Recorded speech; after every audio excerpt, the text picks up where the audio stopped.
Yo, what is up? Today I am gonna show you a little hobby project that I've been working on, which is a recipe generator that can generate recipes using AI.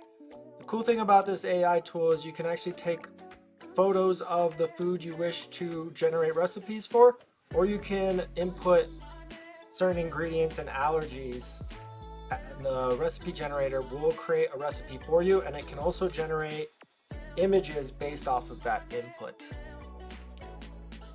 Now I'm gonna go over what it took to build this application, the tools, the cost, and then how I used AI to build this AI website. This AI website is basically a template foundation that I'm going to be using to build other potential AI agents, so it can do more than just generate recipes. It can do a lot of things. Okay, so first thing I'm going to do is I'm going to show you the capabilities of this website. As you can see, I'm on localhost, but I actually have a official link here, cyberchefai.com. But we're going to go in test mode so I can just do some stuff. This application is meant to be used on a mobile application. So we'll just switch to this view here where you can see what it looks like on the mobile end. And when you go sign in, so the cool thing is I create a subscription service. Basically, you check your email. If your email doesn't exist, then you can subscribe and all that good stuff. So let's go ahead and sign in.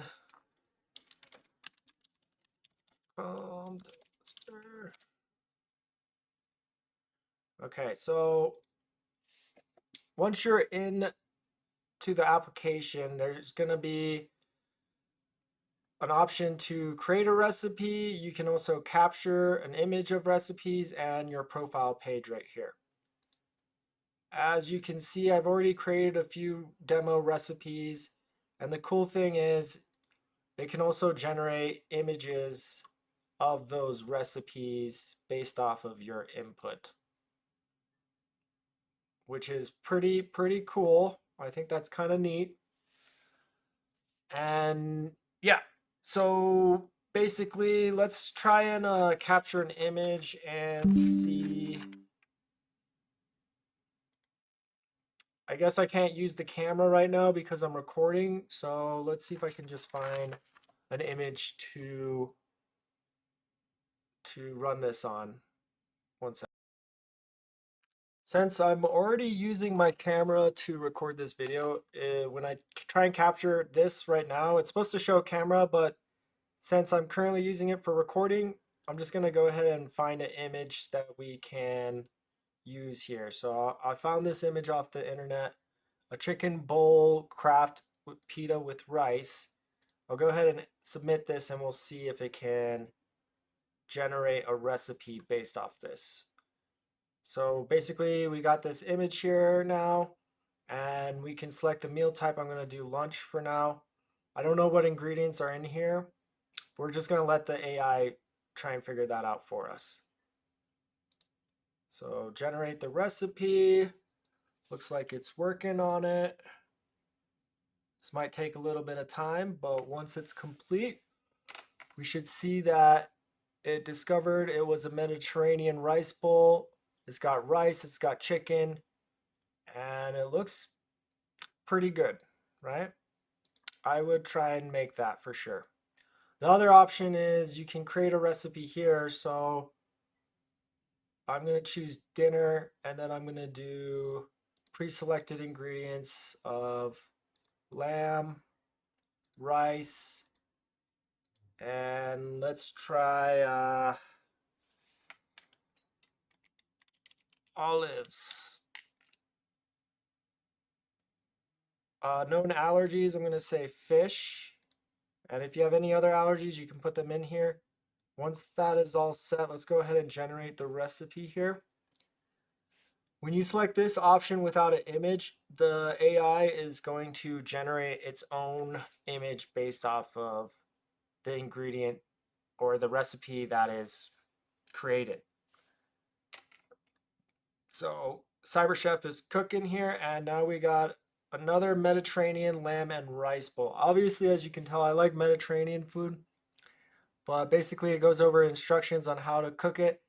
If there's something that you don't like this recipe and you want to kind of just use this app as like your personal cookbook, you can edit these recipes and change the ingredients and the instructions and also the recipe name.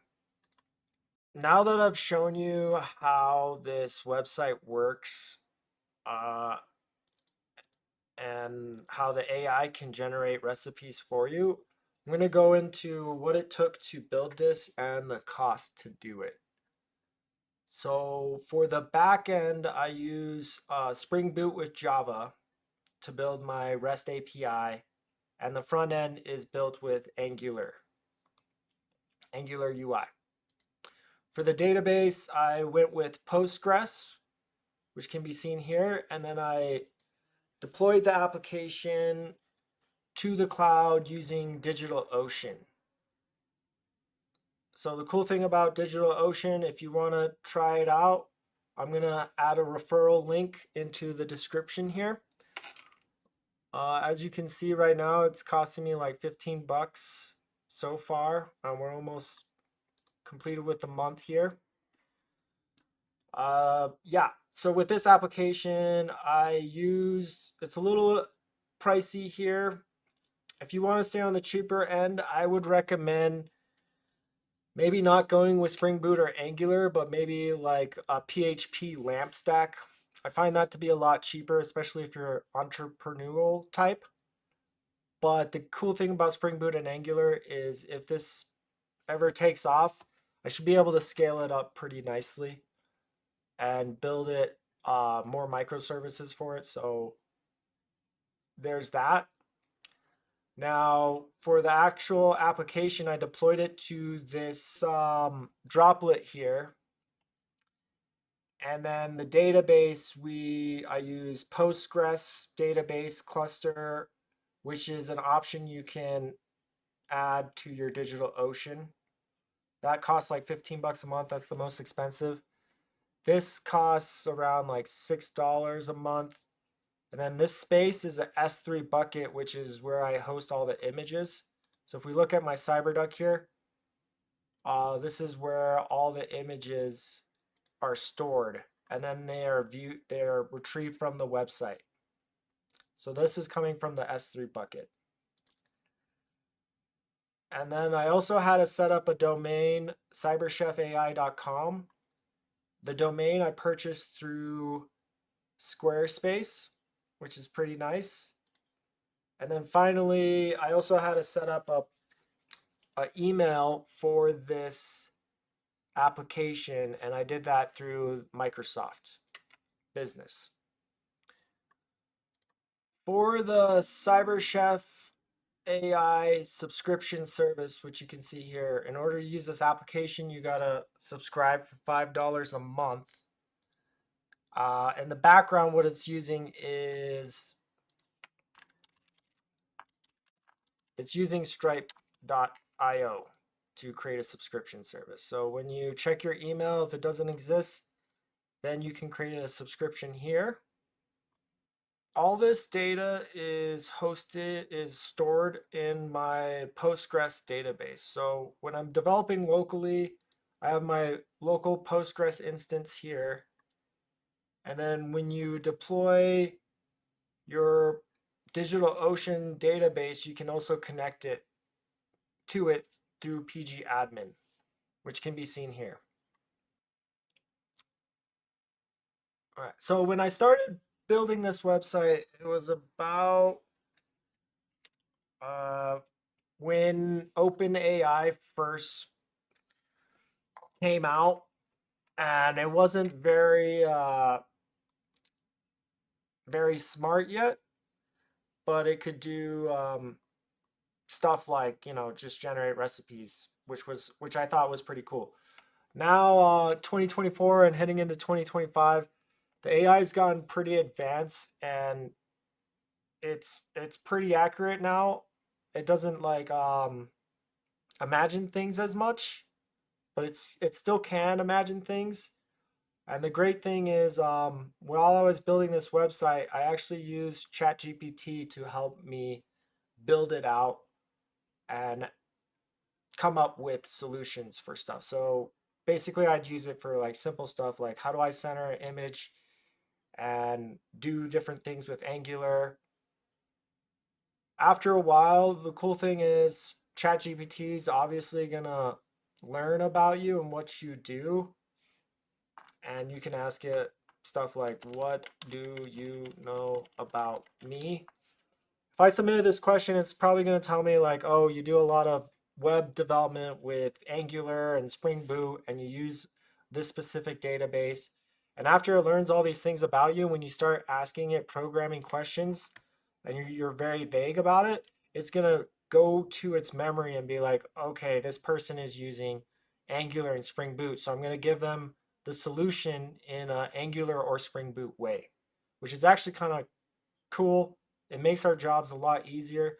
I'd recommend that as a developer, you should probably start learning how to use AI to help you build your code. Eventually, I fear one day this AI is probably going to be able to set up a whole template for me.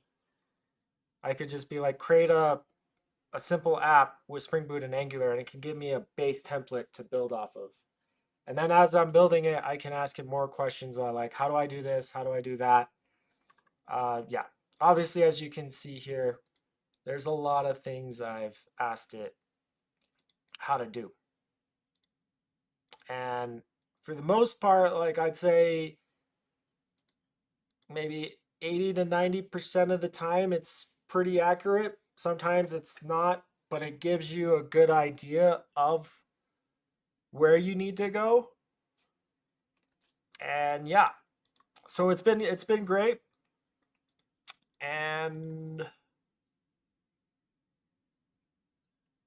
now the hard part for me is to figure out how to market this thing or come up with different AI agents that I want to create with this tool. Because the way I designed this is I created an API to do the AI stuff, but I can make multiple front ends that can do different things. So if somebody's looking for a specific thing, I have, you know, I can create a website specifically for that, which is pretty cool. And we'll see where that goes. So yeah, thanks for watching. Anyways, if you have any questions, let me know. All right, and before I go, I just wanted to say if I could rebuild this thing again, what I would do is probably start off with PHP LAMP stack instead of going full-blown Spring Boot and Angular, because PHP LAMP stack, it's just cheaper in general. Like I could deploy this same application and it'd probably be half the cost of what it cost me to deploy it with Spring Boot and Angular. Eventually, if the website were to take off, I'd probably want to rewrite it into Spring Boot and Angular. So right now I'm just jumping ahead. But if I really wanted to make an app with like a dozen of these apps, different kind of features, it'd probably be cheaper for me to do it in PHP LAMP stack. But I really like using Spring Boot and Angular, and the way I can design the Spring Boot and Angular, I could probably make it more efficient than PHP in the long run. So if I made a lot of different type of apps in the long run, it might be cheaper to do Spring Boot Angular, but you'd have to design it in a specific way. Anyways, like and follow, and tell me if you like Spring Boot Angular or LAMP stack. All right, bye.